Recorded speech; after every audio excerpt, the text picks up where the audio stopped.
Sustain nutrition. News round. So it's been reported today in the papers and the news, you kids on the internet, crazy kids, that eating ultra processed foods, not just processed foods, ultra processed foods, will bump up your risks of cancer. Yeah, so what we're looking at here is that diet impacts cancer, which the different numbers have kind of floated around over the years, kind of under 50%, over 50%. The lifestyle factors can influence cancer, so it's interesting to see this kind of be shown again, and we're going to kind of go into that a little bit today and what you can kind of do to try and avoid it. So a quick demo, quick bit of information about processed foods: fizzy drinks, chocolate, bread, sweets, cereals, ready meals, chicken nuggets, hot dogs, anything like that where the food is made or created in a factory using kind of a combination of chemicals and E numbers and some normal nutrition ingredients as well. So the studies say that you are 23% more likely to develop cancer if 32% of your diet is made up of these ultra processed foods, ones that Joe just mentioned there. So the most kind of popular ones were, I'm reading this on the board, 26% was sugar-based foods, so a huge percentage, obviously, over a quarter. Drinks came in at 20%, so sugary drinks, and then breakfast cereals came in at a whopping 16%. So there's some really easy fixes there that will massively reduce your risks. Yeah, so the first one, the obvious one, is just take out the sugary processed drinks. You know, Jen Oliver's been campaigning for this stuff, the sugar tax and things like that. So just drink more water, drink squash, drink tea, drink coffee, green tea.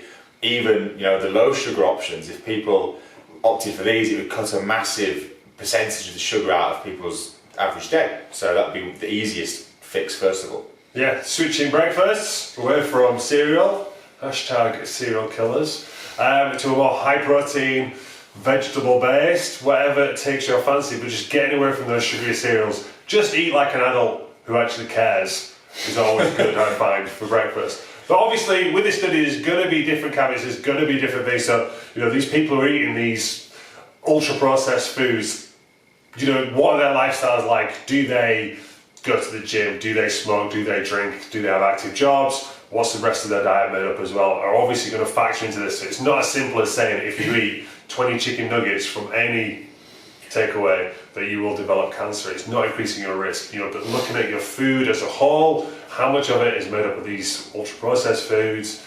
How much of it is made from single ingredients, kind of whole foods? Yeah, I think the thing that we see and where most people will struggle is that we often say to people, how's your eating? And I've noticed this a bit recently with people thinking, my food's pretty good, but my snacks are a bit off, or 5 days a week is pretty good, but that doesn't include the snacks, and the weekend is off. And it's so easy, you know, people to negate what they're actually eating. You know, if you had cereal for breakfast, a meal deal for lunch with sandwich, a piece of fruit or a bag of crisps, something like that, and then a pasta-based evening meal, and again some snacks on top, it'd be very easy to see how a third of your diet can be based around those processed foods.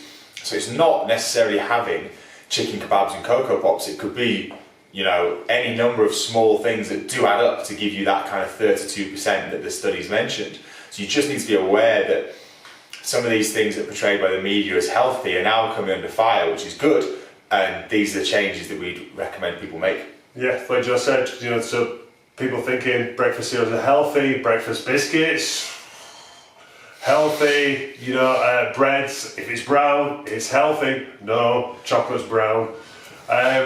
You know, all these little things, just saying, you know, soft drinks sneaking in there, a little bar of chocolate as a treat, some more biscuits, and that's how that 32% is kind of made up during your day, which you might not notice because you have a low-fat, you know, kind of chicken salad sandwich. Or some veg or piece of fruit in there. You know, it's the 32% isn't a ginormous amount. It'd be very easy for that to kind of sneak in. So we just need to be aware of these things and keep your food log. The easiest way, you know, write down what you're eating every day, do it for a week, and then have a little look and see how much of your food consists of those things. Yeah, so very interesting study. You know, it's still apparent that people don't associate their health with the foods that they're eating, or there's some kind of barrier where it goes in your stomach and then that's it. You know, your food fuels you, it helps you recover from illnesses, it helps you fight illnesses, it gives you the energy, it basically gives you your life. Apparently, if you don't eat, you die. It's held true so far for me. That's what I heard. So just be very conscious about the foods you put in. And we had a little comment today from someone when I was advising the diet, and they said, oh yeah, you forgot about spending hours in the kitchen making your food, but if that's adding years to your life, then that's a pretty decent trade. Yeah, there's always solutions to these things, aren't there? So just find ways to make it work. Tesco isn't just full of the supermarkets are available of the processed foods you mentioned before. If you're looking for the protein and the veg, there's always easy options there. So whether that be a bag of salad and some cooked chicken, then just find the solutions that work best for you. You don't have to spend all your time in the kitchen. So that's us, news round. I'm glad you said news round and not news flash. I was worried you were going to go with that. News round and out.